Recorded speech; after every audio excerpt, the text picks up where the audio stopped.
Assalamualaikum warahmatullahi wabarakatuh. Alhamdulillah, salatan wa salaman ala rasulillah. Ashhadu an la ilaha illallah wahdahu la syarikalah. Wa ashhadu anna muhammadan abduhu wa rasuluh. Bapak, ibu, saudara-saudari yang saya hormati, pada pertemuan yang lalu sudah kita bahas sesuatu yang membatalkan solat. Di antaranya adalah berbicara dalam solat. Berbicara dalam solat ini sudah kita bahas dua pada pertemuan yang lalu. Di antaranya adalah orang yang berbicara karena sebab terlupa. Yang kedua adalah orang yang berbicara satu huruf yang dapat dipahami. Dan yang berikutnya pada kali ini kita membahas, yaitu orang yang berbicara, orang yang membaca, yaitu dengan kalimat Al-Quran. Atau orang yang membaca tasbih, yang tujuannya adalah untuk mengingatkan si imam. Atau ada orang yang imamnya tersangkut membaca ayat di dalam solat, lantas si makmum mengingatkannya. Maka pada posisi ini dibagi kepada 4 macam. Yang pertama adalah kalau ada orang yang tadi membaca Al-Quran, yang tujuan bacaannya itu dengan bacaan Al-Quran, maka orang itu tidak batal solatnya. Mana contohnya? Walaupun orang memahaminya, ada orang masuk ke rumahnya, tapi tujuan yang dia baca itu adalah yaitu untuk baca Al-Quran. Walaupun itu dipahami oleh orang yang masuk ke rumah itu tidak membatalkan solat. Mana contohnya? Ya Yahya khudil kitaba biquwah. Sementara orang yang datang ke rumah itu tujuannya adalah untuk ngambil buku yang ada di rumah itu. Lantas Pak Imam atau lantas ada orang yang solat, lantas ada orang yang solat membaca itu, ya Yahya khudil kitaba biquwah. Wahai Yahya, ambillah kitab itu dengan kuat. Lantas orang yang mendengar itu, dia paham bahawa dia pun mengambil kitab itu. Tapi orang yang sembahyang tadi, bukan tujuannya adalah untuk memberitahu kepada orang yang masuk itu, tapi niatnya adalah semata-mata untuk baca Al-Quran, maka bacaannya itu tidak membatalkan solat. Ada contoh yang berikutnya, udkhuluha bisalami amin. Yaitu ada orang yang mau masuk ke rumah, lantas ada orang yang bacanya sementara dia sedang solat, lantas dia membaca ayat itu, udkhuluha bisalamin amin, masuklah ke dalamnya dengan salam dan kamu akan mendapatkan keamanan. Maka oleh sebab itu ada orang yang mendengarnya di luar, lantas dia masuk, dia mengucapkan salam dan dia duduk di dalam rumahnya, tapi yang membaca itu tapi bukan niatnya, tujuannya menyuruh orang untuk masuk dengan mengucapkan salam, tapi dia semata-mata adalah untuk membaca Al-Quran, maka tak batal solatnya. Bapak, ibu, saudara-saudari yang saya hormati, demikian juga kalau ada Pak Imam yang lantas dia salah melaksanakan, kita solat berjamaah, salah melaksanakan rukun. Umpamanya seharusnya si imam itu adalah mau ruku, nyatanya dia buat adalah sujud. Lantas si makmum yang ada di belakang mengucapkan subhanallah, maka niatnya adalah zikir, maka tak batallah solat yang mengingatkan si makmum tadi dengan kalimat subhanallah.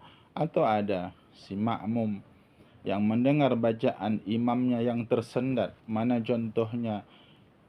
Yaitu pada kalimat, yaitu zalikal kitabu la raiba fihi hudal lil muttaqin allazina yu'minu, kata Pak Imam. Lantas tersangkutlah bacaan Pak Imam tadi, lantas yang di belakang tapi niatnya adalah untuk baca Al-Quran, allazina yu'minuna bil ghaibi wa yuqimunas salata wa mimma razaqnahum yunfikun. Lantas diulang Pak Imam dah bacaannya. Kenapa? Karena dia dengar si makmum tadi membaca ayat itu. Maka kalau tujuan si makmum itu adalah untuk niat membaca Al-Quran, maka tak batallah solat si makmum. Bapak, ibu, saudara-saudari yang saya hormati. Dan yang kedua, kalau nyatanya orang yang membaca sebagaimana yang saya jelaskan di atas tadi, ya Yahya khuzil kitaba biquwah, wahai Yahya, ambillah kitab itu dengan kuat, tapi tujuan supaya paham orang lain. Atau ada orang yang di luar, lantas dia katakan udkhuluha bisalamin amin, masuklah ke dalamnya agar kamu mendapatkan keamanan. Lantas dia masuk, tapi tujuannya untuk mengingatkan orang yang di luar tadi supaya masuk. Atau ada orang yang tadi kena salah pak imamnya, yang seharusnya adalah dia rukuk tapi lantas dia sujud. Lantas si makmum membacakan subhanallah tapi niat mengingatkan pak imam. Atau ada si makmum yang mendengar salah bacaan pak imam seperti yang tadi. Zalikal kitabu la raiba fi hudal lil muttaqin allazina yu'minu. Lantas datang si makmum, niatnya adalah untuk mengingatkan si imam, allazina yu'minuna bil ghaibi wa yuqimunas salata wa mimma razaqnahum yunfikun. Tapi niat si makmum tadi adalah untuk mengingatkan. Pada posisi yang seperti itu batallah solat mereka. Bapak, ibu, saudara-saudari yang saya hormati. Dan yang ketiga, ada orang yang umpamanya tujuannya adalah kedua-duanya adalah niat membaca Al-Quran dan niat mengingatkan orang lain. Maka kedua-duanya ini, maka seseorang yang kalau berbuat seperti itu tidak batal solatnya. Umpamanya seperti contoh yang saya jelaskan tadi, ya Yahya khujil kitab biquwah. Lantas dia tujuannya adalah untuk membaca Al-Quran, diniatkannya dalam hatinya untuk baca Al-Quran, tapi sekaligus mengingatkan orang yang tadi ngambil kitab. Maka pada posisi ini juga tak batal solat. Yang terakhir, yaitu pembahasannya, kalau tadi ada orang yang membaca yaitu tujuannya adalah membaca Al-Quran atau mengingatkan orang lain. Tapi ada poin yang keempat, kalau ada orang yang membaca seperti itu tapi tak niatnya tak ada niat apapun yang dia baca, niat baca Al-Quran tidak, niat mengingatkan orang tidak, juga pada posisi ini juga batal solat seseorang. Kenapa? Karena tujuan bacaan itu karena adanya orang masuk ke dalam rumah, lantas dia membaca ya Yahya khujil kitab biquwah. Maka lantas dengan dia membaca itu, walaupun dia tak niat apa-apa, lantas ada orang yang ngambil kitab. Atau udkhuluha bisalamin amin, ada orang yang membacanya, lantas ada orang yang masuk walaupun dia tak niat apa-apa.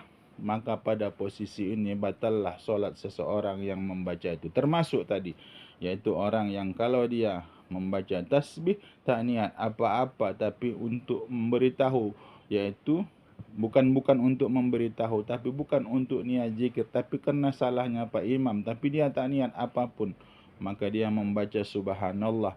Maka pada posisi itu juga batal solat orang yang membaca itu.